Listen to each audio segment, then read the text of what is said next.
Bismillahirrahmanirrahim. Assalamualaikum warahmatullahi wabarakatuh. Teman-teman pasukan Sedekah Subuh, Alhamdulillah kembali lagi di podcast kali ini. Saya mau membahas tentang salah satu pertanyaan yang pernah ditanyakan oleh pasukan Sedekah Subuh. Sebenarnya ini tuh menjadi permasalahan yang sering kali dialami oleh para donatur Sedekah Subuh YIB. Banyak sekali pertanyaan atau cerita-cerita yang muncul, yaitu tentang hutang piutang.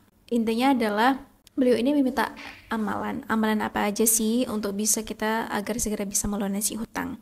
Nah, teman-teman, sebenarnya kalau misalkan ngomongin soal amalan khusus, saya pun nggak bisa memberikan amalan khusus apa yang bisa dilakukan untuk bisa kita dipermudah sama Allah untuk membayar hutang gitu.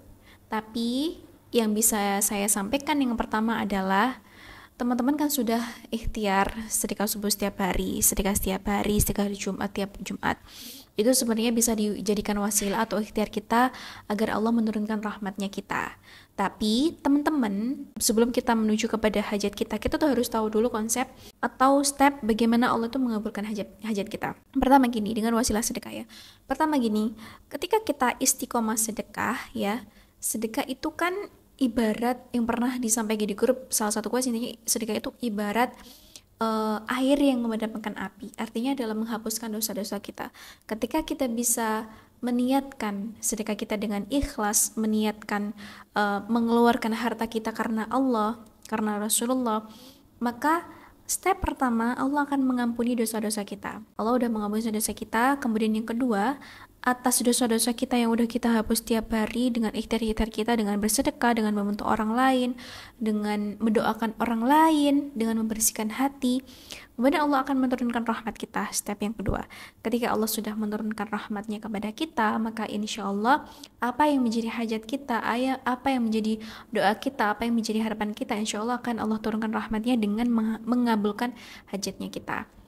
Nah, salah satunya juga dengan hutang piutang. Ketika kita memang punya hutang, minta sama Allah dengan berkat sedekah ini, ya Allah, semoga dengan berkat sedekah ini Engkau berikan saya rezeki dari arah yang tak disangka-sangka. Saya nggak tahu dari mana asalnya, tapi saya yakin ya Allah, Engkau maha kaya, Engkau maha besar, Engkau maha segalanya. Allahu Akbar, Engkau yang maha memberikan rezeki, maha kaya raya, sedangkan aku kecil. Aku yakin Engkau pasti akan berikan jalan dengan berkat sedekah ini, ya Allah. Nah, itu setiap hari bisa diniatkan seperti itu, bisa diikhtiarkan seperti itu, insya Allah nanti akan ada jalannya. Nah, terus masih belum ada ya jawabannya. Mungkin emang ada hal yang perlu kita lalui sebelum kita berikhtiar untuk membayarkan hutang. Kita perlu proses look in dulu nih, apakah memang ada andil kesalahan kita dalam hal berhutang. Ya Allah, barangkali kita terlalu konsumtif nih ketika kita di masa lalu yang terlalu memaksakan diri kita dalam mengkonsumsi sesuatu, dalam membelanjakan sesuatu yang seharusnya itu kita 1 bulan cuma punya uang 3 juta, tapi kita over spending uang di 5 juta, itu kan ya berlebihan gitu. Nah, kita harus akui dulu kalau memang kita punya salah. Kita harus akui dulu di hadapan Allah bahwasannya saya yang bodoh, saya yang fakir dalam hal manajemen uang, yang tidak disiplin dalam menabung, yang tidak disiplin dalam plot uang atau membagikan uang sesuai dengan apa yang kita butuhkan gitu. Nah, ini pertama dulu ya, kalau memang ada kesalahan dalam diri kita akui dulu. Nah, setelah kita akui, insya Allah itu juga bisa salah satu untuk kita men-trigger gitu atau menurunkan rahmatnya Allah sama kita. Itu yang pertama perihal sedekah, teman-teman. Terus yang kedua, kita bisa mengamalkan yang namanya sholawat.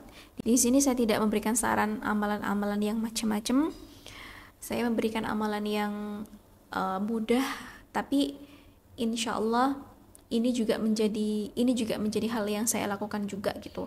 Karena ketika kita memberikan sesuatu, sebaiknya kita juga melakukannya gitu, sebagaimana disampaikan oleh Abuya gitu. Makanya teman-teman, ada salah satu sholawat, itu namanya sholawat syajaratun nuqud, atau sholawat yang artinya adalah sholawat pohon uang. Ada salah satu ulama yang mengatakan ketika orang membaca sholawat syajaratun nuqud 400 kali, dia akan mendapatkan rezeki yang cukup, rezeki yang terus menerus, rezeki yang dicukupkan sama Allah gitu. Bacaannya adalah Allahumma sholli ala sayyidina Muhammad wa ala ali sayyidina Muhammad. Kurang lebih sholawat itu kita sampaikan kepada Nabi dan juga keluarga Nabi. Itu sholawat yang udah lengkap. Itu ada salah satu ulama mengatakan itu sebagai sholawat syaratun nuqut. Disebutnya sholawat pohon uang, sehari 400 kali dibaca. 400 kali bisa dicicil, bisa langsung, bisa duduk selama 30 menit, atau dicicil dalam satu hari ketika motoran, ketika nyetrika, bangun tidur, dan lain-lain, sambil disambi juga boleh. Karena sholawat itu baik kita baca ikhlas ataupun tidak ikhlas, itu Allah menerimanya. Nah, kemudian ternyata ini juga sambung dengan ijazah dari guru kami Abu Yal Habib Bakar bin Hasan As-Sabidi. Itu kita juga diijazahi untuk satu hari membaca 1000 sholawat Allahumma sholli ala sayyidina Muhammad wa ala ali sayyidina Muhammad. Memang Abu tidak menyebutkan ini sebagai sholawat syajaratun nuqut, tapi ini sholawat yang memang diijazahkan untuk kami, dan kami percaya bahwasannya ini adalah sholawat yang sempurna. Sempurna dalam arti sholawat ini kita sampaikan kepada baginda Nabi Muhammad SAW, kemudian kita sampaikan juga kepada keluarga Nabi, yaitu siapa?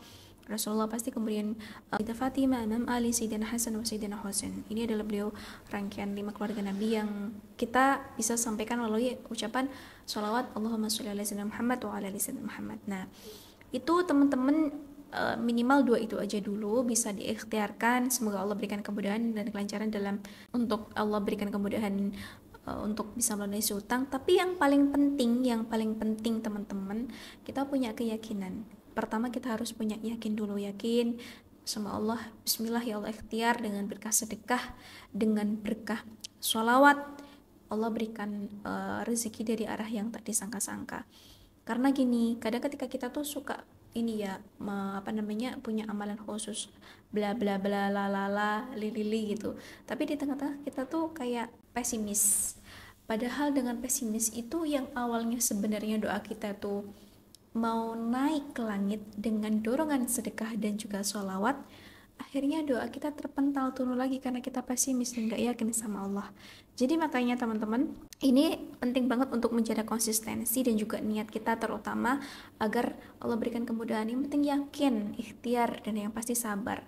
Karena sama konsepnya seperti ketika kita menanam padi, gak mungkin kan hari ini kita menanam terus besok langsung keluar berasnya atau padinya. Kita harus tunggu dulu, kita harus rawat dulu dengan istiqomah, dengan sabar. Maka insya Allah dengan itu Allah akan berikan kita qabul hajatnya. Nah, semoga ini menjadi semangat buat kita semuanya, buat saya juga pribadi, buat teman-teman yang punya hutang. Semoga Allah berikan kemudahan, berikan kelancaran rezeki yang dari arah yang tak disangka-sangka, seperti hujan deras, kemudian dengan tanpa susah payah, dan Allah berikan keberkahan dalam hidupnya dan juga rezekinya. Terima kasih ya teman-teman. Sampai jumpa kita di podcast selanjutnya nanti. Buat teman-teman yang punya ada pertanyaan atau saran ataupun cerita-cerita unik atau cerita-cerita keajaiban sedekah, boleh juga disampaikan supaya kita bisa bersama-sama untuk saling mengingatkan bahwasannya alhamdulillah nanti di akhirat kita bisa bersama ya Allah. Alhamdulillah waktu di dunia kita bersama-sama saling mengingatkan tentang istiqomah sedekah. Terima kasih. Wassalamualaikum warahmatullahi wabarakatuh.